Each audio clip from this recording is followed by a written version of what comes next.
మినుకములాడువారు మీలో ఉన్నారా? గర్వము మీలో ఉందా? అతిశయం మీలో ఉందా? డంబము మీలో ఉందా? జాగ్రత్త. ఒకవేళ అలాంటిది ఉంటే నీలో నుండి తీసివేసుకో. దానివల్ల నీకు నష్టం ఉంటుంది. నువ్వు ఎలా ఉండాలో తెలుసా? ఇదిగో, తన్ను తాను ఎంచుకొనగలిగిన దానికంటే ఎక్కువగా ఎంచుకోవద్దు. తన్ను తాను తగ్గించుకోవాలి. చూడండి, ఒక చెట్టు బాగా విరగగాస్తే ఎలా ఉంటుంది? ఒరిగిపోతుంది.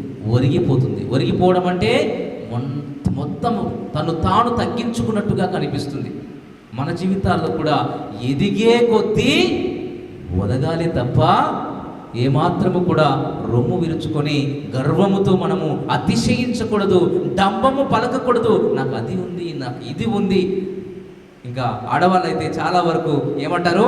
నాకు అన్ని చీరలు ఉన్నాయి, బీరువాలో ఎన్ని మూలుగుతూ ఉన్నాయి.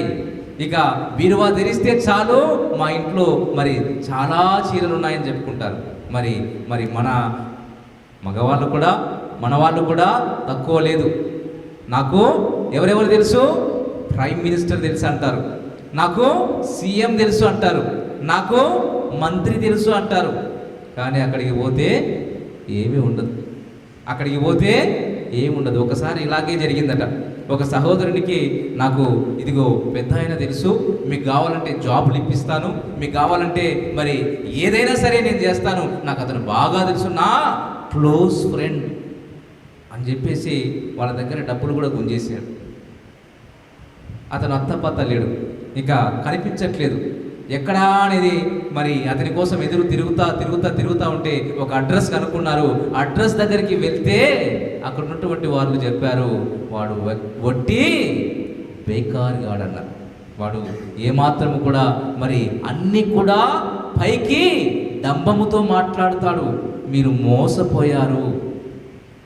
వానికి అక్కడ ఇంటి అడ్రస్ కూడా లేదు, ఉండటానికి ఇల్లు కూడా లేదు. చివరికి ఇదిగో వాళ్ళు డబ్బు మోసపోయారు. ప్రియ దేవుని బిడ్డలారా, చాలామంది ఈ రీతిగా మరి తమ జీవితాలను జీవిస్తూ ఉన్నారు. మరి ప్రియ దేవుని బిడ్డలారా, మన జీవితాల్లో అలాగూ ఉండకూడదని దేవుడు కోరుకుంటా ఉన్నాడు. కొరింథీయులకు రాసినటువంటి మొదటి పత్రిక 13వ అధ్యాయం 4వ వచనం చెబుతోంది, ప్రేమ డంబముగా ప్రవర్తించదు. ఒకవేళ మన జీవితంలో దేవుని ప్రేమ గనక ఉంటే, దేవుని ప్రేమతో మనము డంబాన్ని ప్రదర్శించము. డంబము మన జీవితంలో ఉండదు. మరి దేవుని ప్రేమ నీలో ఉందా? దేవుని ప్రేమ నీలో నివాసం చేస్తూ ఉందా? అయితే నువ్వు డంబముగా ఏమాత్రమో ప్రవర్తించవు. దేవుని బిడ్డలముగా ఉన్నటువంటి మనకు ఈ యొక్క డంబము ఏమాత్రము కూడా శ్రేయస్కరము కాదు. నాకు వాళ్ళు తెలుసు, వీళ్ళు తెలుసు కాదు, ఇదిగో నాకు అవి ఉన్నాయి, ఇవి ఉన్నాయని మనము ఉన్నదానికంటే ఎక్కువ చూపించుకునేటువంటి వారముగా ఉండేటువంటి వారముగా ఉండకూడదు. అంతేకాదు, మనము ఎంత ఎదిగితే అంత ఒదిగితే మనకు అంత మంచిది. యేసు ప్రభువు వారే సెలవిచ్చారు, మిమ్మును మీరు తగ్గించుకోండి. తను తాను తగ్గించుకునేవాడు హెచ్చించబడతాడు, తను తాను హెచ్చించుకునేవాడు తగ్గించబడతాడు. ప్రియ దేవుని బిడ్డలారా, మన జీవితాల్లో మనము ఏ విధంగా ఉన్నాము? పేతురు రాసినటువంటి మొదటి పత్రిక 5వ అధ్యాయము 6వ వచనం మనం చూసినట్లయితే అక్కడ ఆయన బలిష్టమైన హస్తాల కింద ఎలా ఉండాలి? మనము దీన మనస్సు కలిగి ఉండాలి.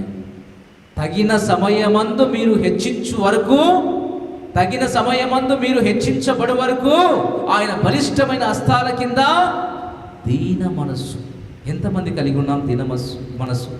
ఎంతమంది ఆయన హస్తాల కింద దీన మనస్కులముగా జీవిస్తున్నాము? ఈరోజు దీన మనస్సు మనం కలిగి జీవిస్తున్నామా?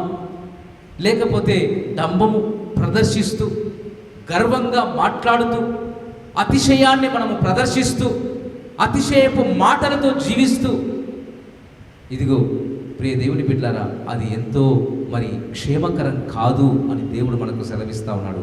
డంబము మన జీవితంలో ఉండకూడదు అని దేవుడు మరి ఈరోజు సూటిగా స్పష్టంగా మాట్లాడుతున్నాడు. ప్రేమ డంబము చూపదు. దేవుని ప్రేమ నీలో ఉంటే డంబము ఏమాత్రము నీలో ఉండదు. ఇక రెండవదిగా అతిశయం. చాలామంది అతిశయిస్తారు. ఏ విధంగా అతిశయిస్తారో చూడండి. కీర్తన గ్రంథం 20 అధ్యాయం 7వ వాక్యంలో మనం గమనించినట్లయితే అక్కడ ఒక మంచి మాట ఉంటుంది. కీర్తన గ్రంథం 20 అధ్యాయము 7వ వచనంలో, కొందరు రథములను బట్టి కొందరు గుర్రములను బట్టి అతిశయపడుదురు, మనమైతే మన దేవుడైన యెహోవా నామమును బట్టి అతిశయపడదాం. కొందరు దేన్ని బట్టి అతిశయిస్తారట? రథములను బట్టి, కొందరు గుర్రాలను బట్టి. చాలామంది ఈరోజు ధనాన్ని, ఇదిగో వస్తువులను, వాహనాలను చూసుకుని మిడిసిపడి కన్నులు నెత్తికొస్తూ ఉన్నాయి. దేవుని బిడ్డలారా, చాలామంది ఈరోజు మరి తమ యొక్క వస్తువులను మేము అది కొనుక్కున్నాము, ఇది కొనుక్కుంటాము అంటున్నారు. మరి చాలా వరకు ఇది మంచిది కాదు. మన జీవితంలో మనము కలిగి ఉండవలసినది ఏంటంటే ప్రియ దేవుని బిడ్డలారా, ఇదిగో ఒక భక్తుడు రాస్తాడు, మేడలు మిద్దెలు మేలకు సరుకులు పాడై కనబడవే. మేడలైనా మిద్దెలైనా సరుకులైనా ఏవైనా సరే ఒక దినాన ఏమవుతాయి?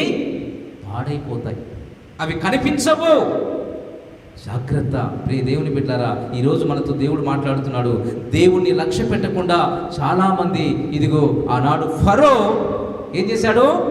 తన గుర్రాలను బట్టి అతిశయపడ్డాడు, తన రథాలను బట్టి అతిశయించాడు. ఇజ్రాయేలు ప్రజలు దాటిపోతా ఉన్నారు, వీళ్ళని ఎలాగైనా సరే ఆటంకపరచాలి, వీళ్ళని ఎలాగైనా సరే పోనివ్వకూడదని చెప్పేసి ఈ యొక్క ఫరో, నా గుర్రాలు గొప్పవి, నా రథాలు గొప్పవి, వాళ్ళని ఎలాగైనా సరే పట్టుకొని మళ్ళీ నా యొక్క దేశానికి తీసుకొని వస్తానని చెప్పేసి గుర్రాలను రథాలను తీసుకొని వచ్చాడు. ఏమయ్యాడు? చివరికి సముద్రములో మునిగిపోయాడు. ఈరోజు చాలామంది మరి నాకు అవి ఉన్నాయి ఇవి ఉన్నాయని చెప్పేసి ధనాన్ని ఆశించి, ఇదిగో నేను ధనవంతునని చెప్పుకొని దాదాపుగా మరి తమ కళ్ళు నెత్తికొచ్చినటువంటి వారంతా కూడా ఈరోజు లోకములో అందరూ కూడా చాలా వరకు మరి నాశనమైనటువంటి వారుగానే ఉన్నారు. దేవుని బిడ్డలారా, ఎప్పుడు కూడా మనము అతిశయించే వారముగా ఉండకూడదు. అతిశయము మనకు క్షేమకరము కాదు. అతిశయము మన జీవితాల్లో మంచిది కాదు.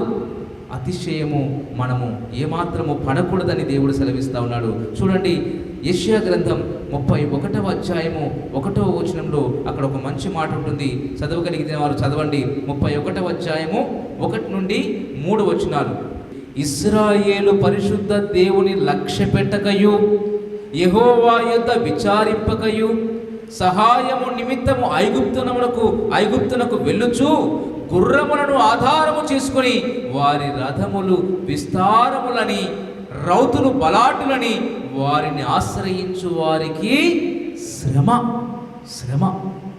ఎప్పుడైతే మనము మనుషులను నమ్ముకుంటామో, ఎప్పుడైతే గుర్రాలను రథాలను నమ్ముకుంటామో, ఎప్పుడైతే మనము రాజులను నమ్ముకుంటామో, దేవుణ్ణి లక్ష్య పెట్టకుండా అటువంటి వారికి ఏమొస్తుంది? శ్రమ. అతిశయించే వారముగా మనము ఉండకూడదని దేవుడు సెలవిస్తా ఉన్నాడు. ఆయనయు బుద్ధిమంతుడుగా ఉన్నాడు, మాట తప్పక దుష్టుల ఇంటి వారి మీదను కీడు చెయ్యి వారికి తోడ్పడు వారి మీదను ఆయన లేచును. ఐగుప్తీయులు మనుషులే గాని దేవుడు కారు, ఐగుప్తీయులు గుర్రములు మాంసమయములే కాని ఆత్మ కావు. యెహోవా తన చెయ్యి చాపగా సహాయము చేయువాడు జోగును, సహాయము పొందువాడు పడును. వారందరూ కూడి నాశనమవుతారు. దేవుని బిడ్డలారా, ఆనాడు అదే జరిగింది. ఫరో సైన్యమంతా కూడా సముద్రంలో పడి చచ్చిపోయారు. మరి ఈరోజు మనము అతిశయిస్తున్నామా? ఆనాడు వాళ్లకు దృష్టాంతములుగా సంభవించినవి యుగాంతమందున్న మనకు బుద్ధి కలుగుటకై వ్రాయబడ్డాయి. మరి ఈరోజు అంత్య దినాల్లో అపాయకరమైనటువంటి కాలములు ఉన్నటువంటి మనము డంబము ప్రదర్శిస్తున్నామా? డంబముగా జీవిస్తున్నామా? అతిశయపడుతున్నామా?